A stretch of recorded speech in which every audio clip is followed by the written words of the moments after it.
¿Qué tal? En esta cápsula terminamos de ver los no deducibles, sobre todo abordaremos lo que es la capitalización delgada, el pago a partes relacionadas ubicadas en el extranjero, en regímenes fiscales preferentes, y estaremos hablando finalmente de los otros aspectos que son medidas del plan de acción BEPS.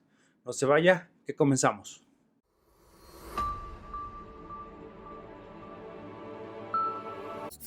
Hola, pues siguiendo con el tema de los no deducibles, esta es la tercera parte. Vamos a hablar de figuras importantes. Solamente haremos una breve mención de algunos no deducibles que nos hicieron falta en los otros dos, pero bueno, no podría abarcar, más bien sí podría, pero pues desviaría mucho la atención y tendría que hacer unos 5 puntos y me gusta ser muy concreto. Y yo quería ya terminar este tema para avanzar con este estudio en esta cuarentena. Nos queda pues de los no deducibles pues el uso goce temporal de aviones y automóviles, sobre todo el de automóviles, pues hay que distinguir que solamente sean deducibles 200 pesos diarios por el uso goce temporal y 285 cuando se trate de automóviles eléctricos. Y deben de considerar que las características de ese vehículo deben coincidir con la fracción 36 de la ley de impuestos sobre la renta, es decir, el valor del vehículo. Y pues esto se relaciona con la descripción que está contenida en el artículo 3 del reglamento del impuesto sobre la renta, que nos dice qué es automóvil y cuál que se sujeta a esto. Encontramos también, esto fue en la fracción, perdón que nos ha dicho la fracción 13. El consumo de restaurantes, pues sabemos que el 91.5% es no deducible, el otro 8.5% es la parte que podemos deducir. Razón de más que aún seguimos sin entender muchos por qué. Si a fin de cuentas hay muchas comidas que realmente hacemos, que tienen una razón en el negocio, tienen sustancia. Creo que hay medidas no tan agresivas como esta que se está viendo. Y bueno, esperemos que en algún momento regresemos a aquel entonces que había unas reglas para poder acreditar el uso, digo, del consumo de restaurantes, de alimentos. Obviamente la bebida está bien, no queda. Todos sabemos que los negocios no se cierran con el alcohol, contrario a lo que siempre se dice, pero la realidad que el que cierra con un empresario con el alcohol, empresario probablemente muy alcohólico. Tengan mucho cuidado. Los negocios se cierran en un desayuno, en una oficina, con una taza de té o una taza de café, hablando y negociando. Para beber y perder el tiempo, recomendación, no lo hagan. Mejor páselo con ustedes o su familia. Bien, para la fracción 23, esta tiene desde 1997, de acuerdo al maestro Agustín López Padilla. Es interesante porque doy lectura, porque empieza a hablar de lo que antes eran las JUVIFIS, que eran las jurisdicciones de baja imposición fiscal. Después se cambiaron a las TERRIFIS, territorios de baja imposición fiscal, y hoy por hoy pues, se les conoce como REFIPRES. Todo está regulado a partir del 178, donde se habla de ingresos en este tipo de jurisdicciones. ¿Cuál va a ser los tratamientos? Y sobre todo cuando se tienen deducciones o pagos hacia esos territorios. Obviamente todo esto va a sacar un programa completito explicando un poco el fenómeno que salió por la filtración de Panama Papers, por ahí de 2016, con la publicación de este libro, de esta filtración, que después hay una película muy buena que pueden verla en Netflix, que se llama La Lavandería, con Antonio Banderas. Está basado en la filtración que sufrió Mossack Fonseca, la firma de abogados que se dedicaba a crear empresas fantasmas para políticos, criminales y gente que no quería que supieran su riqueza. Este es un tema interesante y apasionante. Y bueno, el maestro Agustín López Padilla, que en paz descanse, él hacía mención que estas eran de las primeras medidas que tomaba México como parte como miembro de la Organización para la Cooperación y Desarrollo Económicos, medidas para tratar de combatir esas prácticas elusivas a nivel internacional, como esta que les menciono que viene en este libro, que el punto de elusión o de oscuridad del destino del dinero y de la propiedad de los bienes o riquezas quedaba en Panamá. Hoy sabemos que esto pues, no es exclusivo nada más de Panamá, se esconde en cualquier parte del mundo. Hay muchas partes en el mundo que se puede estar haciendo. Hace poco fue Andorra, que fue ya firmó convenios para el intercambio de información. En su momento un poco renuente Suiza, ya también cuestión bancaria está siendo más transparente, y así vamos encontrando países. Hay diferentes organizaciones independientes que evalúan y califican esta transparencia u opacidad fiscal, que vale la pena, porque al fin y al cabo una entidad como Amazon, una entidad como Google, Apple, pues con una planeación fiscal agresiva puede terminar dañando no solo un territorio, una soberanía, sino a varias soberanías, o no puedo decir cientos, pero gran número de soberanías, dejando de pagar impuestos. Ahorita el caso Amazon y el caso Apple son los que están, parece, por resolver. Y está interesante porque esto nos abre mucho nuestro panorama y sobre todo nos permite comprender este tipo de fracciones, porque cuando las leemos no le encontramos un sentido. Bien, leo la fracción 23 del artículo 28. Dice: los pagos hechos a personas, entidades, fideicomisos, asociaciones en participación, fondos de inversión, así como cualquier otra figura cuyo ingreso esté sujeto a un régimen fiscal preferente, salvo que demuestre que el precio o el monto de la contraprestación es igual al que hubiera pactado con partes no relacionadas en operaciones comparables, excepto si cae alguno de los supuestos de la fracción 31 de este mismo artículo. Bueno, aquí son tres aspectos importantes. Primero, es un poco precaria la redacción que tiene al inicio al definir el tipo de figuras asociativas mediante las cuales se puede generar este tipo de operaciones. Llama la atención asociación en participación. Creo que debe quedarse con un concepto todavía más amplio, porque esto es muy específico y puede tender a confundir. Simplemente cualquier tipo de unidad económica, o cualquier tipo de contrato asociativo, cualquier tipo de sociedad, o cualquier tipo de fideicomiso, o algo más extenso. Ahí se nota la novatez que teníamos en 1997 al respecto. Segundo, hay que destacar que luego TC te dice: deja de ser no deducible, y subrayo que parcialmente, si cumple con realizar el estudio de precio de transferencia de las operaciones con esa parte relacionada en el extranjero a través del método comparable. Es decir, a ver, tú estás vendiendo o prestando este servicio a X precio, bueno, hazme un estudio que me permita ver que ese precio que fijaste con tu parte relacionada es el mismo que fijarías con una no relacionada. Si se cumple con esto, adelante. Recordemos, la legislación fiscal no está para pelear y debatir en lo que viene siendo el libre comercio, sino simplemente a evitar que sean empleadas figuras o situaciones, o tomar ordenamientos, o en este caso jurisdicciones o países completos en su sistema fiscal, para tratar de eliminar o de menos agotar en lo más que se pueda la tasa impositiva. Entonces, ok, si realizas tu precio de transferencia, pero te dice un total no si caes en alguno de los tres incisos de la fracción 31. Es decir, que sea una parte relacionada donde tú seas controlada o controladora. Es decir, que tu participación sea mayor y tengas el control de esa empresa. 2, si se refiere a intereses o regalías.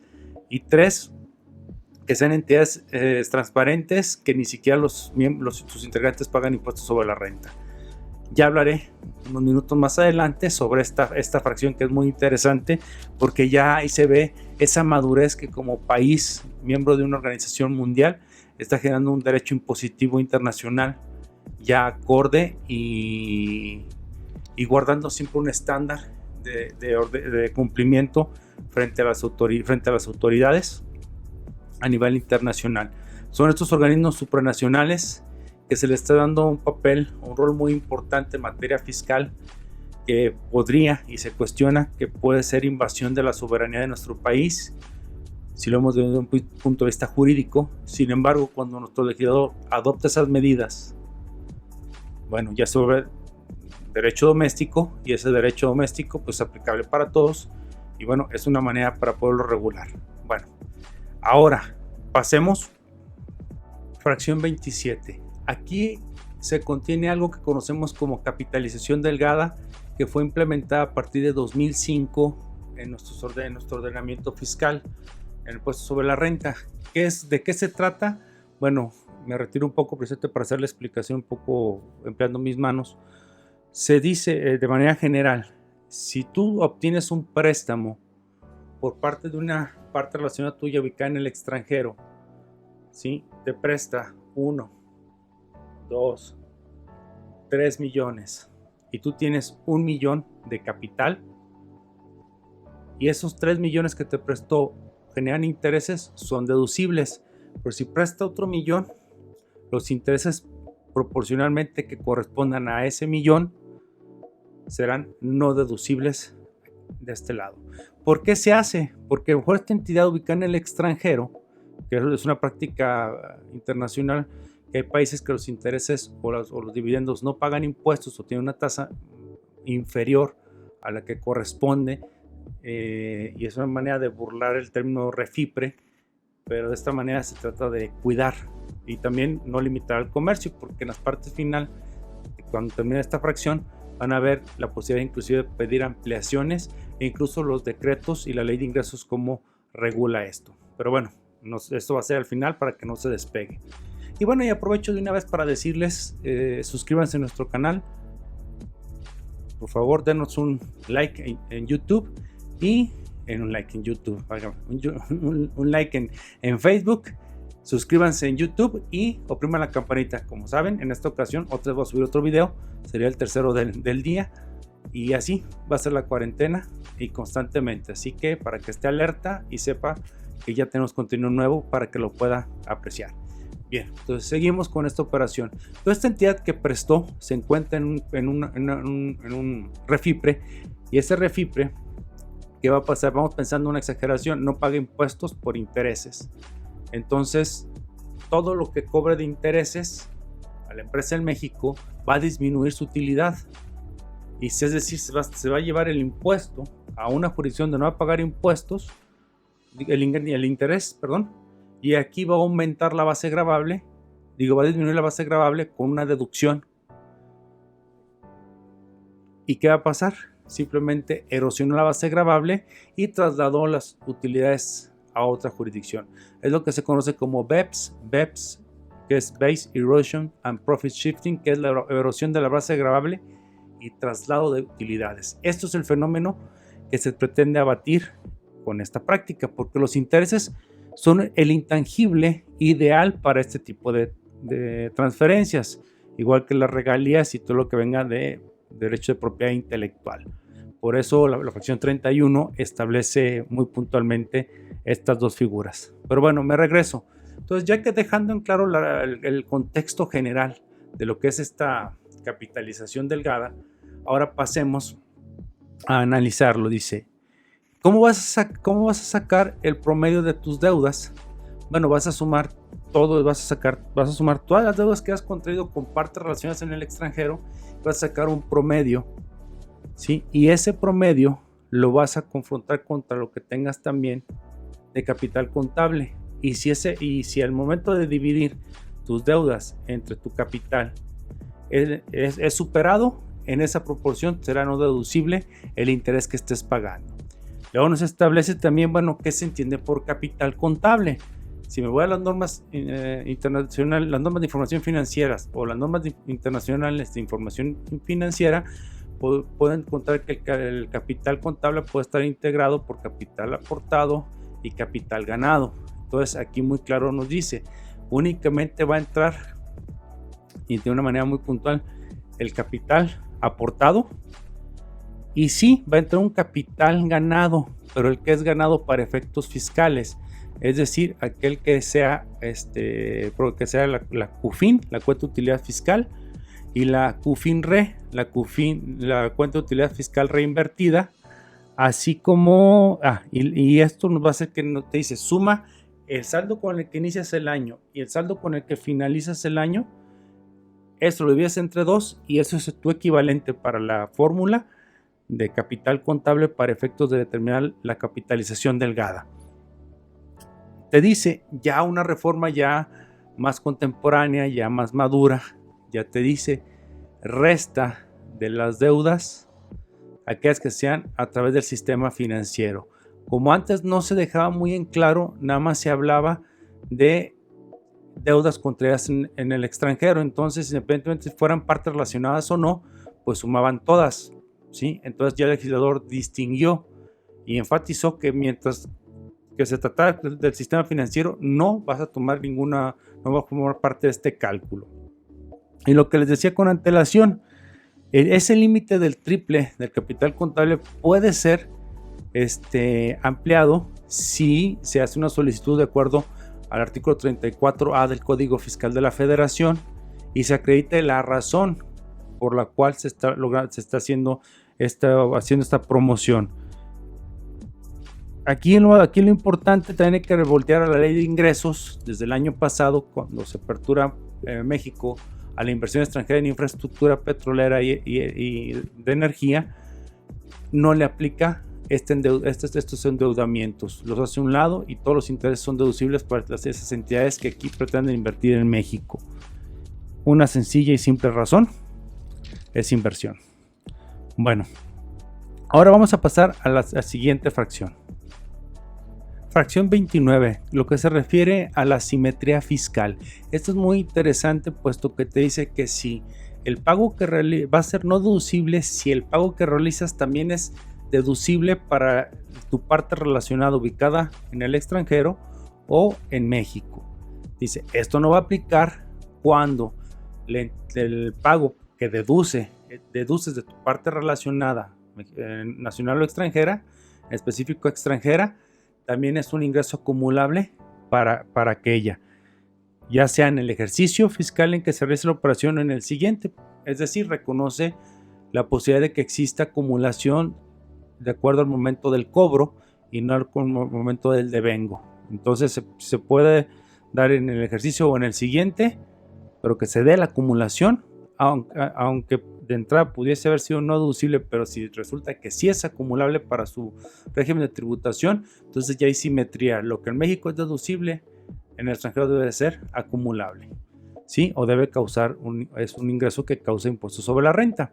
Bien, seguimos con la última fracción de este artículo para cerrar los no deducibles, que es la fracción 31, que les decía, los pagos a entidades extranjeras van a ser no deducibles si caen en algunas de estos tres incisos, en cualquiera. Esta es una manera para erradicar que finalmente se implementó gracias a este plan de acción denominado BEPS, que lo mencioné por parte de la OCDE. Y bien, hay que ver primero tres aspectos. El inciso A se refiere al tipo de entidad a la que le pagas. El inciso B, el concepto que pagas, y el 3, supuestos especiales. Entonces, el inciso A dice que la parte extranjera relacionada, que la entidad extranjera a la que le pagues resulte que la controlas o sea controlada por ti. ¿Sí? Puede darse por diferentes situaciones. Y aquí no lo dice, de acuerdo a por la administración o por la participación en el capital de la empresa. Entonces, si se da alguno de estos supuestos, no deducible. Inciso B, si el concepto por el que se paga son intereses, de acuerdo al artículo 166 de la Ley de Impuestos sobre la Renta, es un concepto extenso, por eso hay que tomar nota, porque no se va mucho más que en cualquier otra parte la explicación o el alcance de intereses para efectos fiscales. O bien, si se trata de asistencia técnica o regalías, de aquellas como están descritas en el artículo 15b del Código Fiscal de la Federación. Esos son los dos primeros incisos. Vamos con el último. Te dice si también se da alguno de los siguientes supuestos.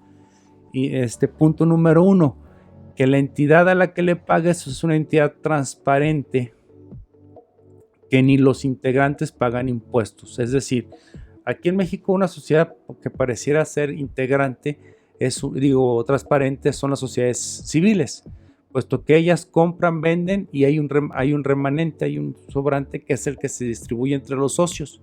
Y esa distribución de ese excedente a los socios se toma como una deducción. Hablando de una manera muy general, para hacer que la empresa no pague impuestos sobre la renta y la carga tributaria recaiga sobre los socios a través de ese ingreso, asimilarlo a salarios. Entonces sería lo más semejante que tenemos en México, una entidad transparente. Entonces aquí te dice, si tú le pagas una entidad transparente, que esta no paga, pero que tampoco pagan sus miembros, como el caso que acabo de señalar como en México, si ni siquiera eso hacen, entonces son no deducibles. Pero aquí sí te dice, pero si resulta que a sus miembros sí van a pagar impuestos sobre la renta y se les paga como se les pagaría a cualquier tercero y no por las partes relacionadas un precio preferencial, cambian las reglas. Ahí sí sería deducible. El número 2, que el pago que se le realice a ese extranjero sea para efectos fiscales inexistente, al igual que el punto 3 dice que no produzca efectos fiscales. Insistimos, estos dos puntos, el 2 y 3, están estrechamente relacionados y con la misma finalidad que leamos de la fracción 29, la simetría fiscal, que tributen. Y el término que hemos hablado de régimen fiscal preferente, recuerden, el artículo 179 de la Ley del Impuesto sobre la Renta nos define muy claro que cuando se considera que es un régimen fiscal preferente cuando la tasa efectiva sea inferior a las 2/3 partes de nuestra tasa efectiva, es decir, que sea menor del 21.5%, de ahí para abajo se considera refipres, régimen fiscal preferente. Entonces, con esto, cerramos los no deducibles. Ya seguiremos con lo que vienen siendo los aspectos de las inversiones. Ya cálculos y eso, no me meto a eso porque hay bastante material, pero si aquí nos marcan en la casillera o nos hacen el planteamiento, con gusto empezaremos a introducir diapositivas para meter un caso práctico para que los empiecen a observar. Trato yo de resaltar las partes de ley que pueden significar la toma de una decisión, más no de un cálculo. Pero con todo el gusto del mundo lo haríamos si usted lo pide. Ya sabe, está el casillero, así como mandan sus preguntas y comentarios que siempre son bien vistos, muy agradecidos por mucho, de verdad, de corazón, los que he contestado. Ahora sí hubo un comentario muy padre que nos hicieron de gracias por tomarse el tiempo de seguirnos enseñando en línea. Y pues como sabemos no somos los únicos, pero somos otra voz. Y así te ofrecemos más de quién formar tu propio criterio. Y eso es Consejero Empresarial. Ahora pues ya me despido. Les recuerdo, denos un like en Facebook, suscríbanse en YouTube, opriman la campanita, ubíquenos como Consejero Empresarial TV y síganos en Instagram. Y ya saben, síganos en redes sociales. Si no, vamos por ustedes. Nos vemos en la próxima. Chao.